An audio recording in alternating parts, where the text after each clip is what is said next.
Magandang araw mga sangkay, welcome back po sa aking page. For today's video ay share ko naman sa inyo yung paggawa ko nitong ating cheesecake bar. Pero bago tayo magsimula ay paki-like at share itong ating video at paki-subscribe na rin po nitong aking channel kung sakaling kayo po hindi pa nakapag-subscribe. So ayan, bali kung gusto mong matutunan itong ating recipe ng ating cheesecake bar ay panoorin nyo lamang po yung ating video simula hanggang dulo. Ayan, ang ating unang gagawin is mag-prepare po tayo ng ating nilagyan. Bali yung ginamit ko po dyan is 9x13 po na rectangular na lanera. At ito na po yung ating mga ingredients. So ayan, bali naglagay tayo dyan ng asukal, asin, food color, flavor. Syempre maglalagay tayo. Bali yung ating flavor dito is 3 tablespoon. Pero kung sakaling hindi nyo pa feel yung inyong flavor na 3 tablespoon lang, is pwede po kayo mag-add para mas amoy na amoy at lasang lasa po na ube ang inyong gagawing ube cheesecake bar. So bali pwede kayong gumawa nitong ibang flavor mga sangkay. So ayan, bali naglagay tayo dyan ng oil, ibap at saka tubig. Ang bali, haluin muna natin ng maayos. Tunawin natin maayos yung ating nilagay na asukal at saka yung asin. So kung gagawa po kayo ng ibang flavor nito is pwede po kayong tanggalin nyo lamang po yung ating flavor na nilagay at saka yung food color at palitan nyo lamang po kung anong gusto nyong flavor na inyong gagawin.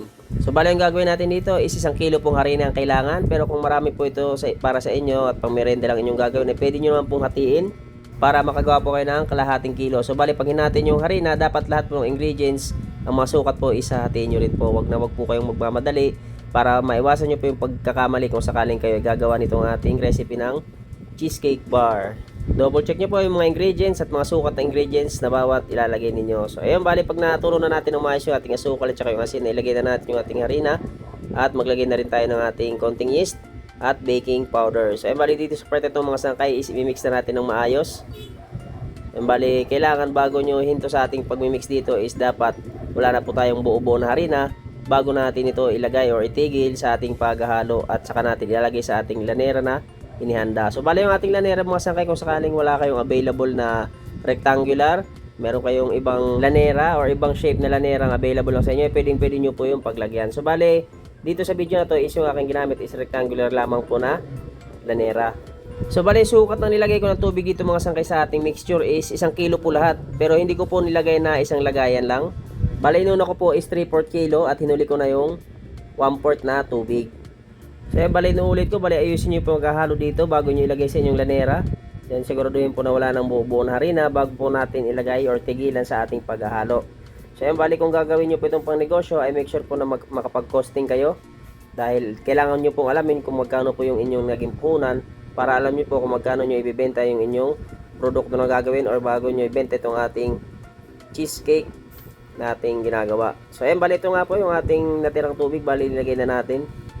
So bali huling mix na natin to dahil naayos na natin paghahalo, wala nang buo-buo na harina. Bali ayusin na lang natin yung paghahalo dito bago natin isalin sa ating lanera. So ayan, sana makatulong sa inyo yung ating recipe. Yan, eggless at hindi na natin kailangan ng mixer para makagawa tayo nitong ating mixture. Bali kailangan lang meron tayong wire whisk para mahalo natin ng maayos itong ating ginagawang tinapay. So ayun, huwag mong kakalimutan mag-like at share itong ating video kung sakaling nagustuhan nyo. At pakisubscribe na rin po dito ng aking channel kung sakaling kayo po ay hindi pa nakapag-subscribe, bilang suporta na lamang po. Thank you.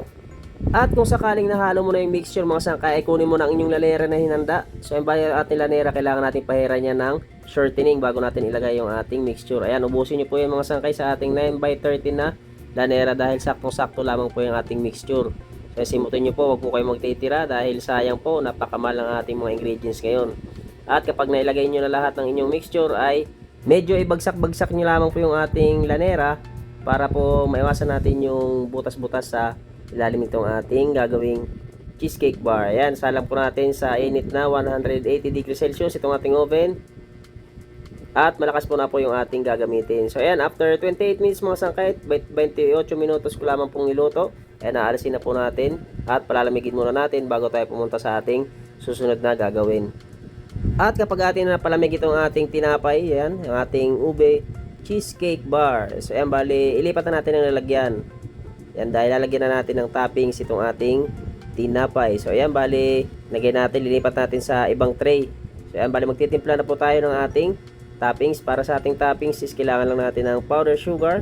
Ayan, 1/2 cup lamang po at kailangan natin ng evap milk. Pero kung wala po kayong evap milk ay pwede po kayong gumamit ng tubig. Pero mas masarap pa rin po pag evap milk. So ayan, bali haluin lang natin ng maayos mga sangkay. Bali yung lapot dito ng ating icing is tama lamang po, hindi matigas at hindi yung sobrang lambot. So yan, mag-add tayo dahil medyo matigas. Pwede nga lang tansyahin nyo yung mga sangkay, pero sinukat ko na lamang po para alam nyo kung ilang tablespoon yung aking nilagay dito sa ating toppings. Ilang tablespoon ng evap milk. So ayun, bali haluin lang natin maayos yung wala nang buo-buo na powder sugar bago natin ilagay dito sa ibabaw ng ating tinapay. So kapag nyo nangahalo ng maayos ay ready na para ilagay na po dito sa ating tinapay. So ayan, ganyan lang siya kalapot mga sangkay. At ayan, kapag nakuha niyo na yung tamang lapot at na wala nang buo-buo na powder sugar, ay pwede nyo na pong ilagay. Bali, gagamitan natin yan ng spatula para mapantay natin yung ating icing dito sa ating tinapay. So ayan, bali manipis lamang po yan mga sangkay dahil sobrang tamis niya ng ating powder sugar na may gatas. Pero kung gusto nyo pong medyo makapalang inyong toppings na yan, ganyan icing, ay pwede po kayong mag-add ng powder sugar. Syempre mag-add din po kayo ng liquid para makuha nyo po yung tamang lapot. Kasi kapag nag-add kayo ng powder sugar, ay titigas na po yun kung hindi kayo mag-add ng ating liquid. So ayun, bali kalat lamang natin, pantayin lamang natin dito sa ating tinapay para lahat malagyan ng tamis or icing itong ating tinapay. So yung mga sangkay, kung sakaling gagawin nyo itong ating recipe, ay wag na wag po kayo basta-basta magpa-fast forward dahil ang bawat video na inyong mapapanood ay napakahalaga po. Bawat video po na inyong makikita ay andun po yung mga importanteng step po, kaya wag na wag po kayong magpa-fast forward. Maiksi lamang itong ating video. Subalit tapusin nyo na lamang po para magawa nyo po ng maayos kung sakaling gagawin nyo itong ating recipe ng ating tinapay. At dito sa part ng video na ito mga sangkay is kapag nilagay nyo ng inyong icing ay sunod na natin yung ating keso. Bali sa keso po yung paglalagay natin ay nasa inyo rin po kung gaano karaming keso yung gusto nyo ilagay. Kahit anong brand po ng keso ay pwede po kayong gumamit. So ayan, bali ito na po yung pinakahuling step ng ating paggawa nitong ating tinapay. So sana po ay masundan ninyo, kung sakaling magawa nyo ay sana ay magawa nyo po ng maayos. So ito na po yung ating nilagyan na natin ng toppings. So bali patutuyuin muna natin yung ating toppings dyan mga sangkay, yung ating powder sugar na nilagay dyan, yung icing, bago natin i-slice. So yan, ganyan po siya kasimple. At ito na nga po, i-slice ko na. Bali yung i-slice ko nga pala dito is 4x10. So bali titinda ko po yan ng 10 piso po ang bawat slice. So ayan, ganyan lamang po kasimple yung ating recipe ngayong araw. Sana po ay makatulong sa inyo, sana ay makapagbigay sa inyo dagdag kaalaman, lalong-lalo po sa mga baguhan or gustong matuto sa paggawa ng iba't ibang klaseng tinapay. So ayan, pasyalan nyo lamang po yung aking YouTube channel dahil marami na po akong naka-upload doon na recipe about baking. Sigurado po akong makakatulong po sa inyo. So ayun, huwag pong kakalimutan mag-like at share itong ating video ha. At pakifollow na rin po ng aking page bilang suporta na lamang po para po patuloy na umangat itong ating page at patuloy yung ating pag-share ng iba't ibang klaseng recipe about baking. So yun, maraming salamat po sa patuloy yung pagsuporta. At sana po ay huwag kayong magsawa sa kakapanood ng aking mga video na mai-upload. So yun, ito na, pagkatapos natin ma-slice ay pwede na natin i-display or pwede nyo pong ilagay yan sa baking cup. At ito na po yung ating finished product. So yun, maraming salamat po sa panonood. See you on my next video. Bye bye.